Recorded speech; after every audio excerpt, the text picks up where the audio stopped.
Ćao ljudi, dobrodošli na još jedan klip. Evo me na Adi na ovom velikom otvorenom parkingu i neću mnogo da dužim. Došao sam ovdje da bih opet pokazao neke vežbe koje su po meni jako korisne da postanete bolji vozači i da budete bezbedniji u saobraćaju. U prethodnom, odnosno pre 2 klipa sam imao isto tako neki pokušaj snimanja na parkingu. To je bilo onako kratko, bez ikakvog objašnjavanja, bez ičega. Ovaj put ću pokušati da objasnim zbog čega ja pokušavam da svakog dana radim ove vežbe i kako one doprinose tome da ja budem bezbedniji. Ajmo da krenemo. Dakle, prva vežba će biti slalom i to malom brzinom između čunjeva, zamišljenih čunjeva, jer nemam prave, koji će biti postavljeni na malom rastojanju. Za to ću da iskoristim ova parking mesta i linije između njih. Dakle, zamislit ću da je ovdje na ovom preseku prvi čunj, pa onda na ovom ovdje drugi, pa ovdje treći i tako dalje. I pokušat ću da malom brzinom prođem između tih čunjeva.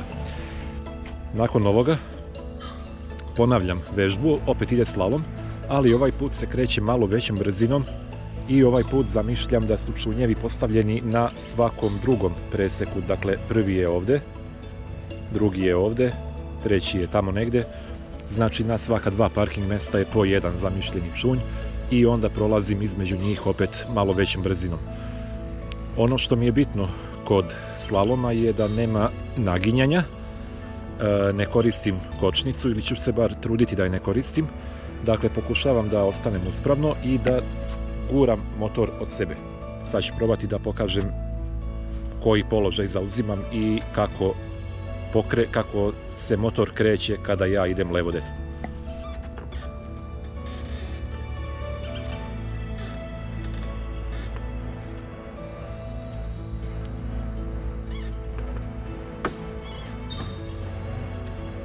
Dakle, moje telo ostaje uspravno, a motor guram na jednu ili na drugu stranu od sebe i na taj način skrećem.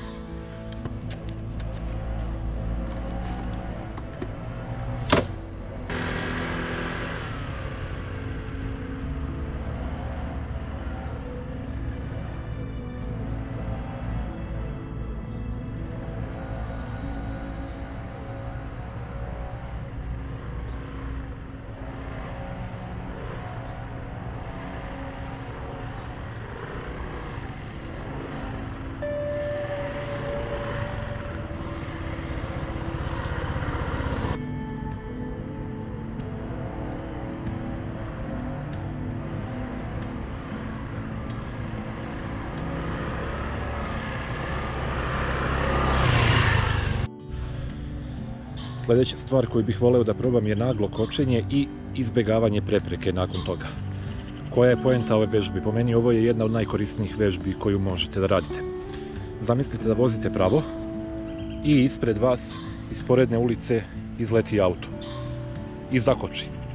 Da ga ne biste udarili, vi morate da kočite naglo, da se zaustavite ispred njega. Međutim, vi vozite 50 na sat. Iza vas nailazi još jedan auto koji također vozi 50. Ako se ne pomerite, on udara u vas. Dakle, vi morate prvo da zakočite, da ne udarite u ovaj auto i onda odmah da izbegnete prepreku, da obiđete oko tog automobila i da pobegnete dalje. To je ono što ću da pokušam da uradim i pokušat ću da uradim to izbjegavanje prvo na levu stranu, pa onda na desnu.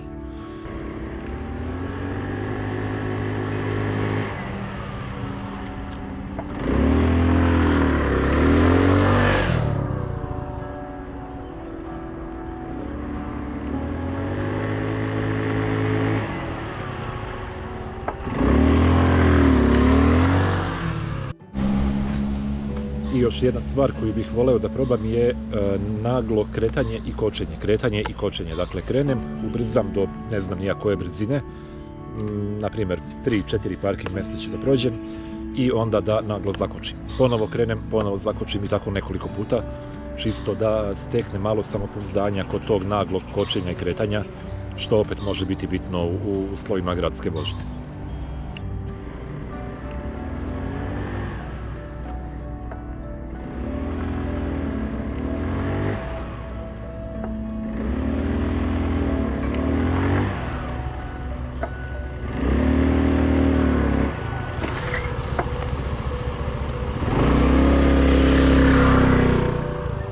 Naredna stvar koju hoću da pokušam je counter steering, dakle ponovo izbjegavanje prepreke bez kočenja ovaj put, i hoću da taj čuveni counter steering o kome ja mislim nema ko nije snimio klip na YouTube-u, to hoću da pokušam da uradim.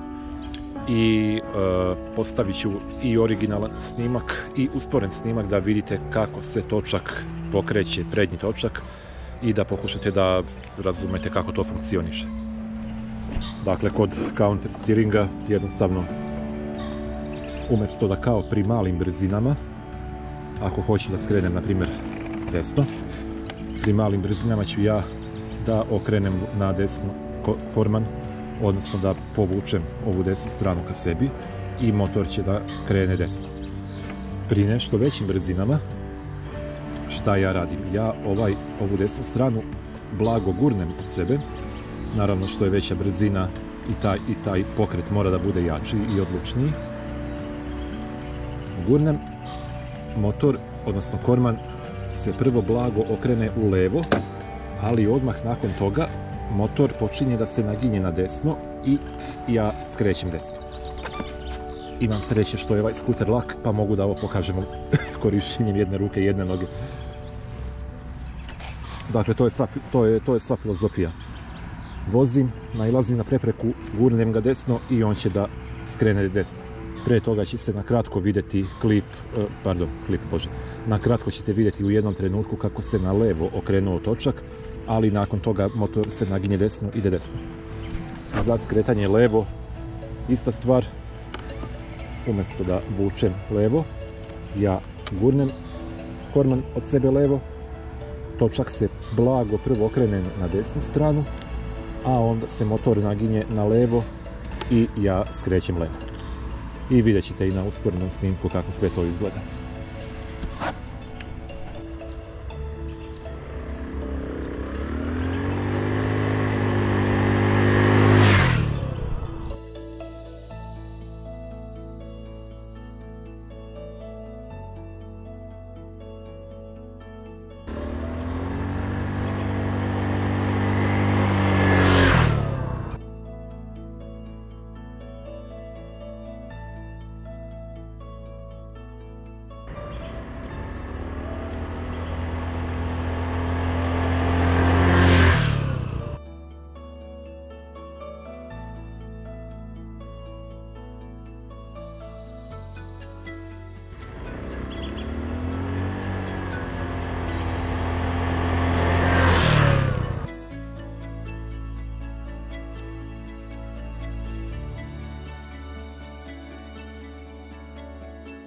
Imamo još jednu stvar, a to je spora vožnja, i pokušat ću da vozim u pravoj liniji što je sporije moguće. Ovdje primjenjujem jednu jedinu tehniku, a to je da dajem blag gas i koristim zadnju kočnicu za usporavanje. I to je to. Dakle, dajem blag gas kako bi motor ostao uspravno, a levu kočnicu koristim da ne bih išao previše brzo, da bih se kretao što sporije.